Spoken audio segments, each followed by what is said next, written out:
And one of the main reasons people don't use a frame is, to them, they cut out another 6 or 8 ounces out of a backpack. It's just unneeded weight is what a lot of them will chalk it up to.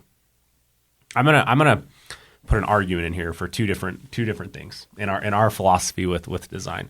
Number one, if your previous backpack was using a frame that was not actually giving you any load transfer and it was just adding a little bit of rigidity to the backpack per se, then yeah, that wasn't really helping you anyways. So you may as well pull the frame out, in my opinion. Like if I'm using a backpack with, say, like an 18-inch frame with my torso height, that's going to give me zero load lifting ability. It's going to give me zero transfer of weight off of my shoulders down to my hips. And so all then it's going to do is really give me a little bit of rigidity in the back panel of the backpack. But to me, I feel like I can pack my pack well enough to build in rigidity without that. So for me, if I have an 18-inch frame in my backpack, yeah, I'm going to toss it out. I'm not going to use it. It's an extra 5 or 6 ounces or whatever it is in my backpack. So that's kind of myth number one I would bust with going to a frameless pack. Now, I'm not going to say frameless are off limits or anything like that because, look, our fast pack does not have a frame, right? But it's a different design. But the other thing to me is then that concept of like, oh, I saved 5 ounces with the frame. And I would argue that a lot of frames are not that much weight. You might know this off the top of your head, Brigham. What is our Shadowlight?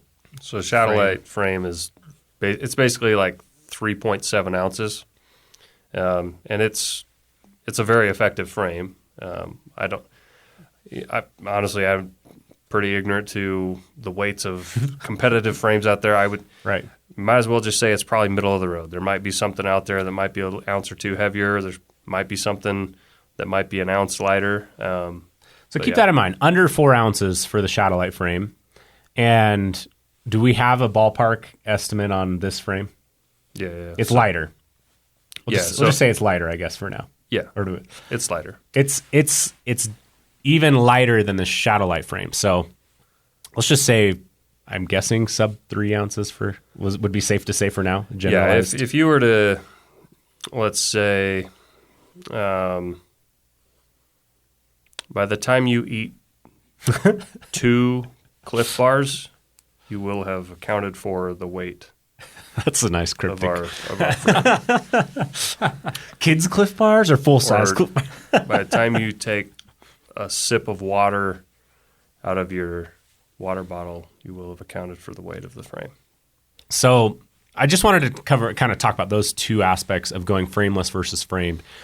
Because in a backpack like this, for instance, the frame is adding so little weight.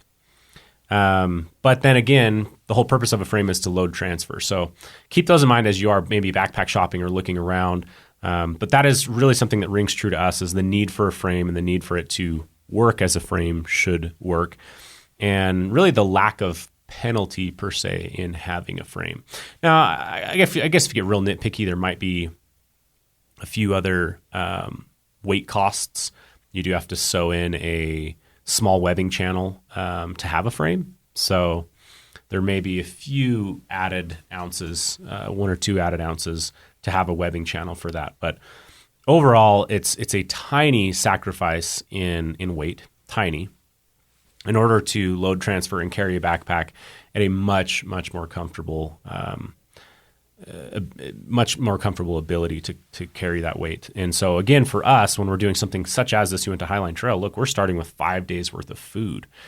It's a significant amount of food. That's 10 plus pounds worth of food typically, plus your gear, plus your water. So now you're into the 20-pound range with your starting weight on a trail. And you're going to feel that, especially when, our first half day on trail, we started at almost noon. We still covered 18 miles.